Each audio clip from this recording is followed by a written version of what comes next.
What's going on, guys? It's Rogan here, and welcome to the update for Season 3. We're going to be going through everything that you need to know for Call of Duty Black Ops Cold War Season 3 update. They've done a blog post, I believe it came out yesterday. And I'm going to be breaking down today ahead of the patch that goes live. Depending on where you live, it's going to be going live either later tonight or it's going to be live tomorrow morning. But definitely by tomorrow morning, everybody around the world will have Black Ops Cold War Season 3, which I'm quite excited for. It looks a lot better than Season 2. Season 2 very much felt like a season filler. A filler season, sorry. So yeah, we're gonna go through, and there's a lot to break down. So, starting off with the story, I'll leave that there for you to read, and I'll give a quick breakdown of it. So, Naga's forces kept Frankfurt and the CIA team busy searching for Russell Adler in the Jordan Triangle, buying Stitch the vital time he needed to initiate the next phase of the grand plan. Naga's distraction may yet to turn out a pivotal action that determines the course of the Cold War. Meanwhile, in Russia, two Perseus officers travel to Mount Yamantau on a mission to recover top secret files from a long forgotten clandestine program for Stitch's cause. So, this is the Yamantau mission is actually it ties back to Black Ops 1, which is interesting because that's where Mason was actually first subjected to the numbers program, and I believe that that's what they're going after. The two operators, which is the Wraith and Knight, are actually going after on Mount Yamantau. They're going after the numbers mission, and I believe the numbers project was used on Adler. We saw that in the season 2 ending cutscene. Could be wrong though. We don't yet know if Adler's going to come back as a bad guy or if he's going to come back dead, because obviously this whole thing is going to be finding him, and that's what leads us in. We have an event coming up. The Hunt for Adler. So, starting with the launch of Season 3, the new Hunt for Adler limited time event will task operators with in-game challenges in both Black Ops Cold War and Warzone. They make that very clear. To learn of Adler's whereabouts, complete these intel challenges to unlock event rewards, including weapon charms, calling cards, a new operator skin, and more. There you go. So we're going to be getting a new operator skin, I'm assuming, for Adler. We're getting calling cards, weapon charms. I believe there's going to be a blueprint or a couple blueprints tied to this, and you're going to be able to do this in Warzone, or you're going to be able to do this in Cold War, which I'm going to be doing in Cold War. I'm not really the biggest fan of Warzone. Then we have this is a nice screenshot of the new operator. So she's going to be available at level 1, and I believe you'll get a skin for her at level 100. So, Wraith. Warsaw Pact coming launch week. The ex-Norwegian intelligence service Alpine Warfare Specialist turned Perseus agent makes a grand entrance demonstrating her skills in infiltration and sabotage.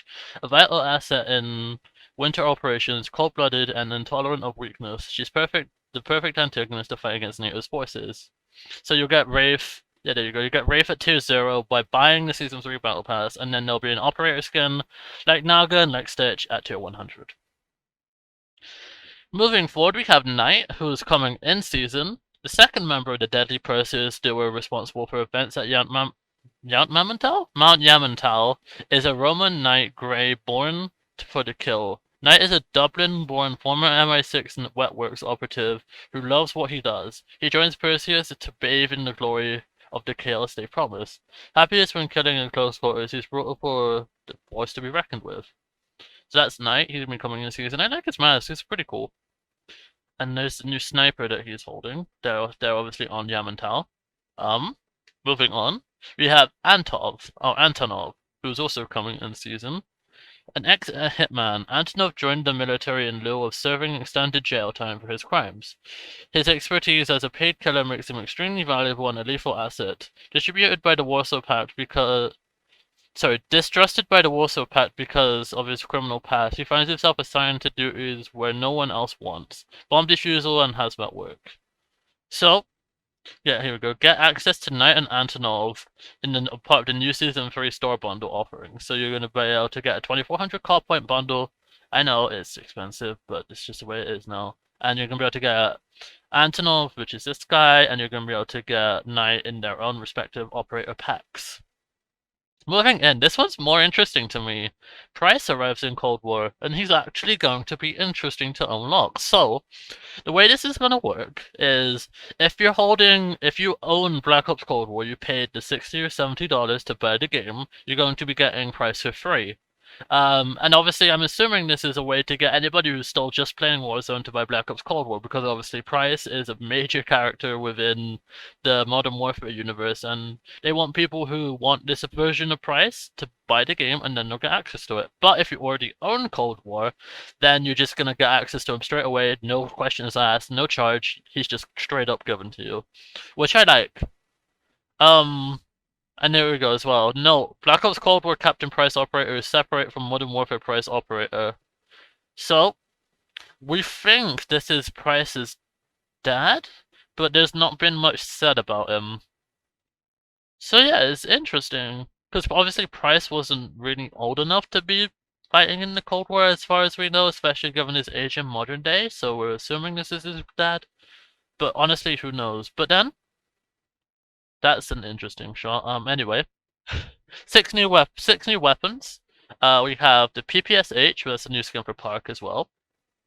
So, fan favorite gun, PPSH returns. PPSH 41 is gonna be available at tier 15. Yeah, I'm hoping it's good. The PPSH in Black Ops 3 was really good. I'm especially excited to get Dark Ether on this gun. And good news as well. I don't know if it's going to be in this blog post, but Treyarch did confirm on Twitter that you're going to be able to unlock different weapons through zombies who are going to have their own associated challenges, and you're going to be able to unlock every single DLC weapon that's been released so far in the zombies mode as of launch of Season 3. So you no longer have to go through the 15 games of doing the really tedious challenges in multiplayer if you just want to use the gun in zombies. So I believe an example they gave was to unlock the R1 Shadow Hunter, you're going to need to use a special weapon, get 50 kills with it whilst it's double pack-a-punched, and it's going to be 50 special kills, so killing Manglers, Mimics, Megatons, Tempests if you're playing Outbreak. So yeah, that is how you're going to be able to unlock some of these weapons going forward, and it's going to be a lot easier, at least for the zombie space, it's going to be a lot easier to unlock these weapons rather than doing for multiplayer. So, we have a new Garcia skin here, and I believe, yeah, there's a new Garcia skin, we have Wraith, and then we have Knight here. Then we have the Swiss KA-31 sniper rifle. So, precision and power, the Swiss KA-31 sniper rifle was made for a neutral country ready to roam for World War, but will now find itself within the arsenals of the NATO and Warsaw Pacts. This bolt-action sniper rifle boasts exceptional accuracy as well as fast rechamber and aiming speeds. With a large ammo capacity, aggressive sharpshooters will be in their element with this rifle, whether it's sniping out in the wilds of Warzone or pushing on objectives in Cold War. So they don't actually say, they say specifically state here that the PPSH is going to be available at tier 15. This is going to be a challenge, I'm assuming. They don't usually launch new weapons with challenges at the season launch. This is new. But yeah, we're finally going to be having a faster ADS sniper. I'm assuming it's going to be doing less damage, but having a fast ADS is going to be nice for all of those quickscopers who want to do that within the game. So, you'll be able to unlock the Swiss K31 as of launch week. So, moving on. As we have a new Port Nova skin here, I believe that's Port Nova at least. It looks really nice either way. We have the ballistic knife, which is nice. Not only is going to be really happy with that. So the ballistic knife, obviously, it's something that's been in most Call of Duty games for the last few years and a long time since. Fan favorite weapon. Revives people and zombies. Interesting if you pack a punch it. So that's cool. I'm interested to see the unlock challenge for this.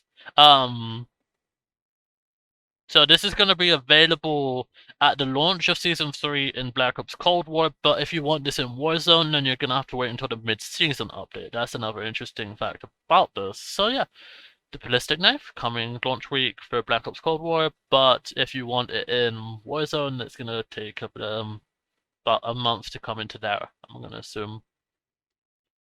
Then, the Carve.2 tactical rifle. We have the carve through the competition with this burst fire tactical rifle joining the ranks of the M16 with its high damage, high bullet velocity output, boasting moderate firepower with a solid recoil control and a large ammo pool. The Carve 2 cuts deeper when it's used mid to long range engagements. So finally, we're going to have some competition for the M16 for being the best gun in the game. Um, it's got a really interesting design as well. Kind of reminds me of a Destiny gun, I'm not gonna lie. But yeah, the Carve too. I'm quite excited for that. I don't know. Is that a new gun? I can't tell. Is that the same gun? It could be. I I, I don't know what they're using in the background. Very interesting. Then, moving on, there's so many guns this season. We have the AMP-63 pistol. So the secondary category gets even deeper later in the season 3 thanks to the AMP-63 pistol. So long as the fourth sidearm in Black Ops Cold War's arsenal, this personal defense weapon is a cross between a self-loading pistol and a fully automatic SMG. So it's gonna act like the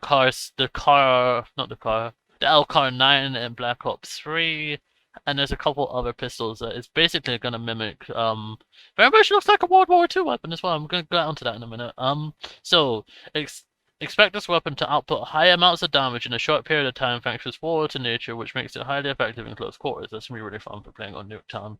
But before I move on to the other ones, this weapon, the AMP-63, and then also going back, this sniper, they both look like World War II weapons. Also the PPSH. So, a lot of people are theorizing that they're actually introducing these weapons into Cold War now to build up to hype for World War II's Vanguard, which is the next rumored game that's coming out. Kind of like how in Advanced Warfare they give away World War II weapons in the build up to Cold World War II. This is kind of the same thing. If that is the case, we don't actually know what the next card is, we just have leaks. So, baseball bat, this is something that's also been in most of the Call of Duty games of recent years. So, a classic bruiser's weapon of war, and Black Ops Cold War's newest addition to one-hit melee fans.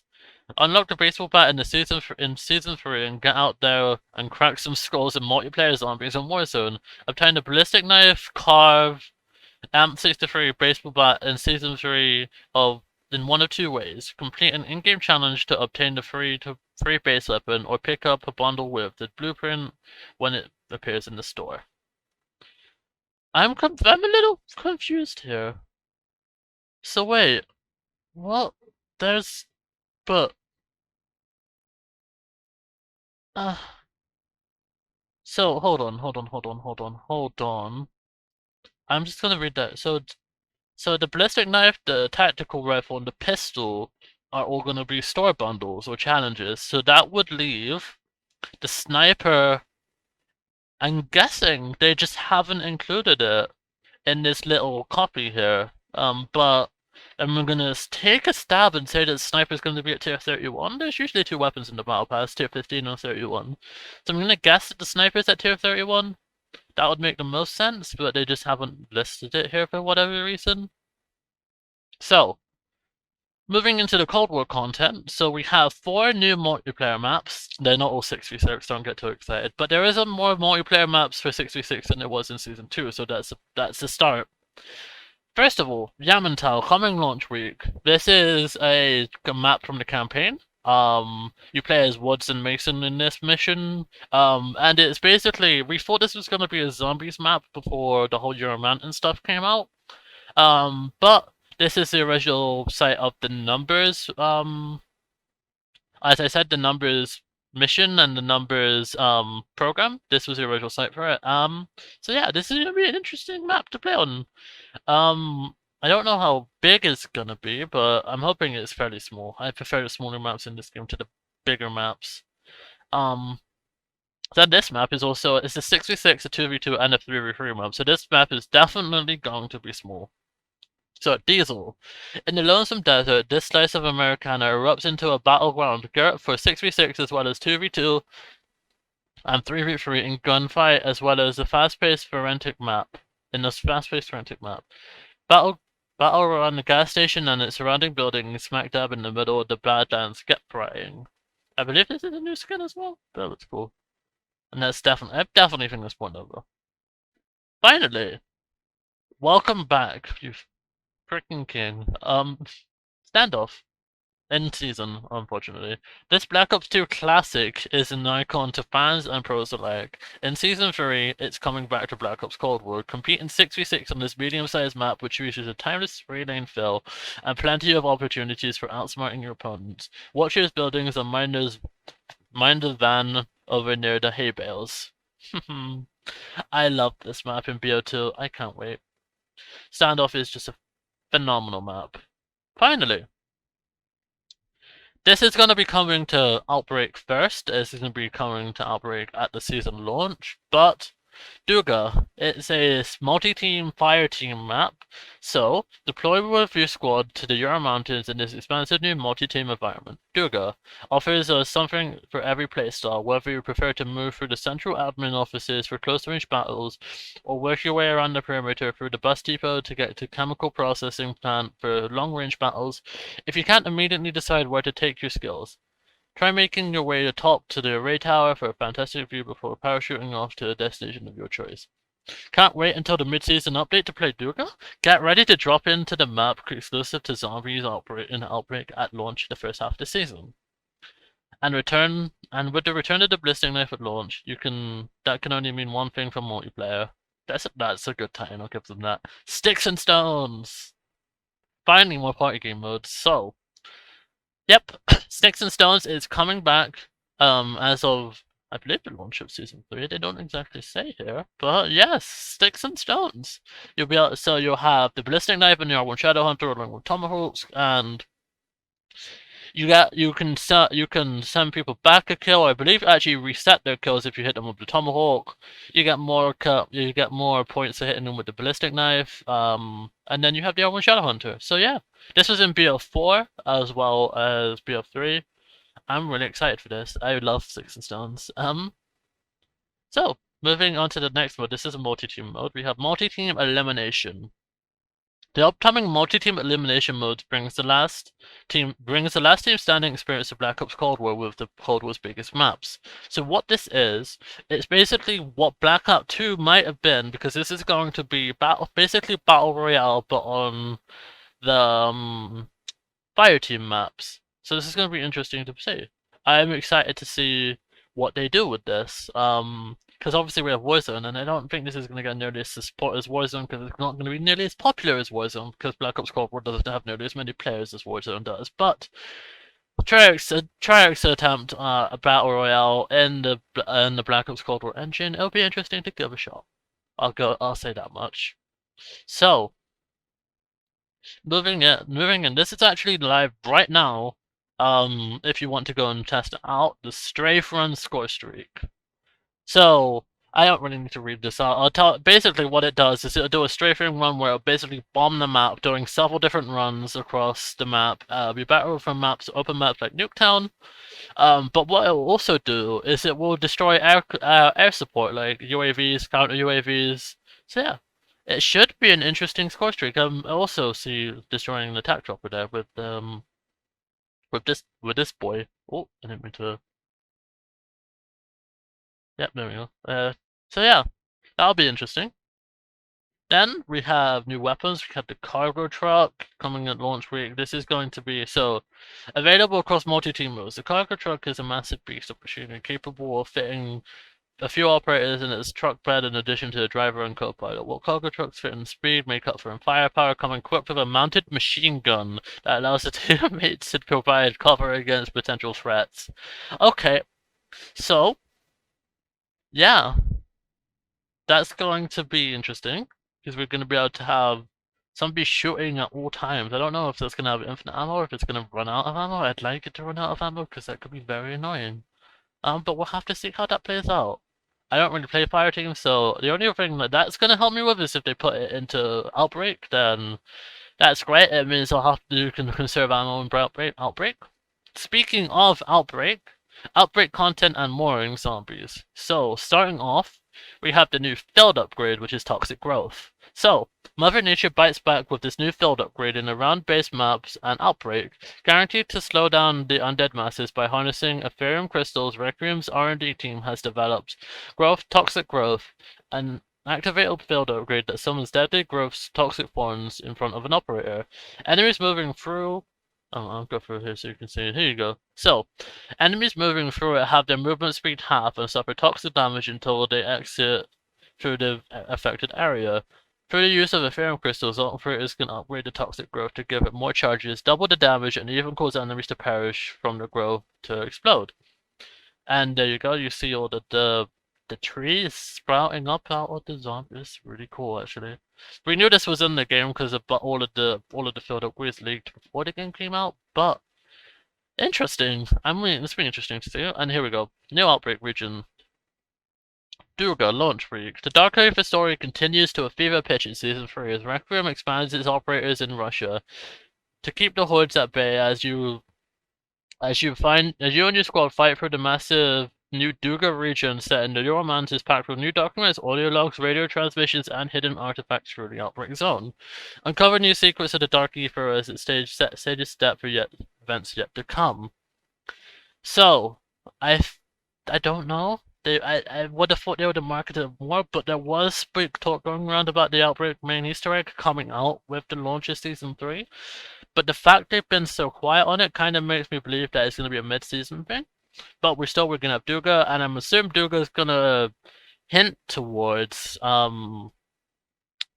Berlin, which we don't know is what's coming out at the mid-season of Season 3 or in Season 4, but Berlin is definitely coming out within the next two or 3 months. We hope. So yeah, in Outbreak we're also gonna have, so yes, the cargo truck is coming to Outbreak. So we have the FAV and the cargo truck. So hit the road with 2 new vehicles for Outbreak and take down some zombies while you're at it. Thanks to their built-in armaments, the high-speed, fast attack vehicle FAV is ideal for gunning down zombies while racing to the next objective, while cargo truck is big enough to fit the whole squad as you hunt down special elite zombies. So both of them have turrets equipped, which is really good. It lets you conserve ammo, but I'm assuming they're going to have their own limited ammo pool. So that's going to be interesting, but it will give you some extra ammo to shoot around just in case you don't want to waste your own ammo. Expanded Outbreak objectives. So, Outbreak objectives are now active in more locations than ever before in Season 3. Encounter to defend, retrieve, hold out objectives in more regions and for even more variety in every Outbreak match. So that just means that you're going to be able to encounter, say, the Outbreak objective on a map that you maybe haven't done it on before, or the defend or the retrieve. So, it means you won't be playing the same map with the same objective over and over and over again, which makes Outbreak more replayable. And something I skipped over, strangely, new Outbreak world events and features launch week. Experience new interactive events throughout the Euro Mountains to earn in-game rewards. For the first time in Outbreak, gain access to the upgrades to the Die Machine Wonder Weapon to unlock the powerful Aether Tool weapon, Aether Tool item by destroying Fury Crystals to discover the secrets of warping head to higher difficulty regions even faster and more. So, excuse my poor reading, but breaking that down, you're going to be able to upgrade using the Aether Tool. So if you've played Containment, which not a lot of people would have because it's a PlayStation exclusive, but what it is it's basically a tool which lets you upgrade the rarity of your weapon, basically for free. It will upgrade it to the next rarity that you're up. So if you're a common, it'll bring you to rare. If you're epic, it'll bring you to legendary, and vice versa. So I'm glad that they're giving you ways to do it because salvage is kind of hard to come across in the earlier stages of Outbreak. So these Fury Crystals are going to be really useful. Making Outbreak harder by letting you warp ahead even faster is good because it speeds up the later game of the game, and obviously the Fury Crystals let you gear up for the later stages of the game a lot quicker. So speeding up Outbreak games is always a good thing, but I enjoy Outbreak because I know a lot of people don't and they want a classic round base, and I completely get you, but I still find Outbreak quite fun. So, we're getting to the end here. New Onslaught content, PlayStation launch week. So, you'll be able to play Yamantau launch week and stand up in the mid-season within Onslaught. Have fun! Then finally we can go through to, I think it's fine, it might be more, but we can go through to not Battle Pass, tier level 200 and go up to Prestige 15. So yeah, it's not really my thing. Obviously you get a Prestige key every 50 levels from 50 all the way up to 1000, but level 1000 just feels pointless in this game. I will say this Prestige 14 and 15 definitely do look cool.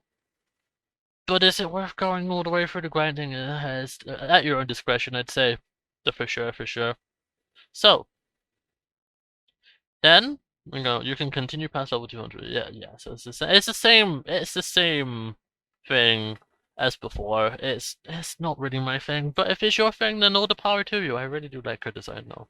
Anyway, new multiplayer and zombie season challenges. Unlock new customization content and XP bonuses by completing new seasonal challenges and operator missions in Cold War and Zombies. Complete all season challenges for a specific mode, multiplayer zombies, to unlock massive bonuses of 10,000 XP and badass animated master quality cards to add to your profile and scrolling card showcase. Yep. So this is the same thing as before. You have seasonal challenges that you can go through.